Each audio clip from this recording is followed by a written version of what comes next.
So today is the last day of 2025. Let's just say that for this year it wasn't exactly the best year for Roblox. In fact, we could probably say that it was one of the worst years for Roblox. There just happened a shit ton of stuff, bro. Like, it was not the best year for Roblox. We're being in a way, you know. There's just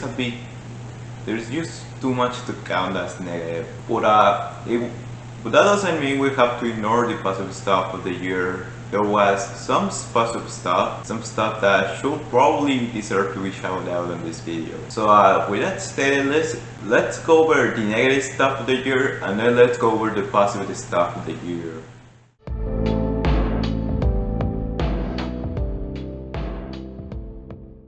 So let's go over the negative stuff first, so then the positive stuff makes up for it. So I think it's pretty obvious that one of the things of the mark this year was Schlep getting banned of Roblox. That's one of the first things you can think of Roblox in 2025. You can also think of this being like one of the worst years for other stuff like TheOfficialTeddy, the Roblox condos, or all other that stuff, as well as other dramas within communities, like for example the Spanish culting Forsaken. I don't know, I can't really name anything besides Forsaken. But there's also the fact that towards the last month of the year there was like a bot scam. There were a lot of bots in servers trying to get their scams. I actually found this message. It looks, I don't know how you can even say that on Roblox. Like I thought that would be actually filtered, but you can say I don't know. But no, don't say that.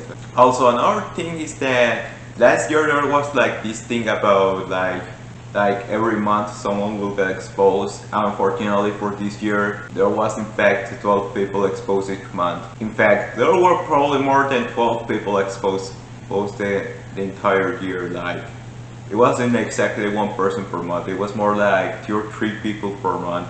So it wasn't really that good. There's just a lot of people like Kool American Guys Up, Donkey Podge, Imperfect.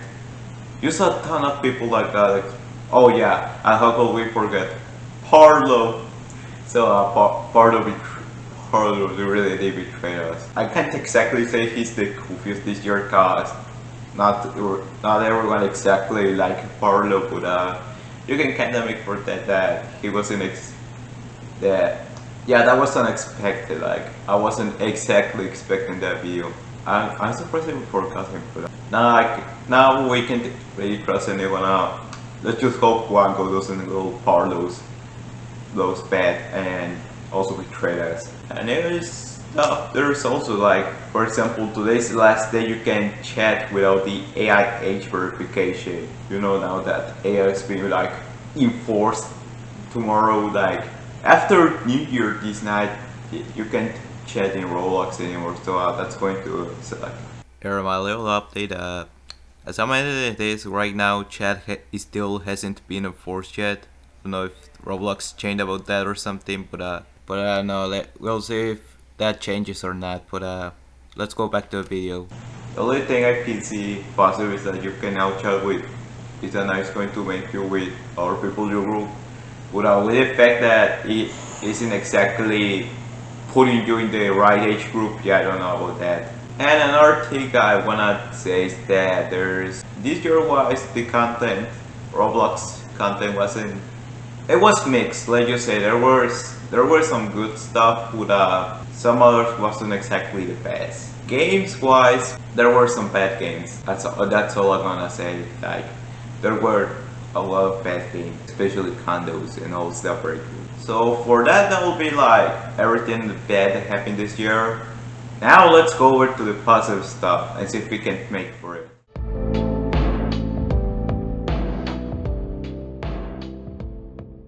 So what was the positive stuff for this year? Positive was, yeah, I think it is enough to make for the year. So starting with what happened, yeah, Schlep really did make up for the bad stuff of 2025. he really called out what needed to be called out, and yeah, let's just say Roblox did listen to him. I mean, we didn't, the community didn't win for long, but it's better than nothing, to be honest. Like, you know what I'm saying. I think we also have to mark that yeah, a lot of new people will join content creation this year. I think Pim Damien makes up for Kurmer. Like, they both were friends, but generally, the trail and stuff. Wango can make up for Pardo, for example. But mentioning some other good things. I don't know, bro. There were a lot of bangers this year, to be honest. We have Blacktails, Pressure, Forsaking. I don't know, bro. This year dealt with. I mean, some of these were not exactly made this year, but they really blew up this year. So that's kind of something. Puzzle wise, I just think this year was maybe not exactly as bad as, I don't know, 2023, where I remember 2023 when I called it the hacker year because I remember that every month, like, someone would say that a new hacker was coming to Roblox, and even me and my bro believe one of those that didn't play Roblox for one day. Yeah, you could say that 2024 and 2025 weren't the best years. But because they weren't the best years, that doesn't mean they are exactly bad in itself. There were good things in those years. We just gotta try and make the most positive of it. We gotta try to make the most out of it. And that's something we gotta really do for 2026, because it's not going to exactly start the best year, but you gotta really look at the positive stuff, like, because New Year's is not exactly just Roblox, it's like the family stuff. That's something we gotta be grateful for. Although one thing I'm not exactly grateful for is the AI age verification thing. I don't know where Roblox even had that, but well, if today's the last day you can talk with anyone else, so very appreciate. Nah, I'm joking. But anyways, that's all will be for this video. We're recently reached 100 subscribers. I really want to thank that, but I'd like to make another video for that, so something like in this style. So yeah, see you all in the next video. Happy New Year 2026. Bye.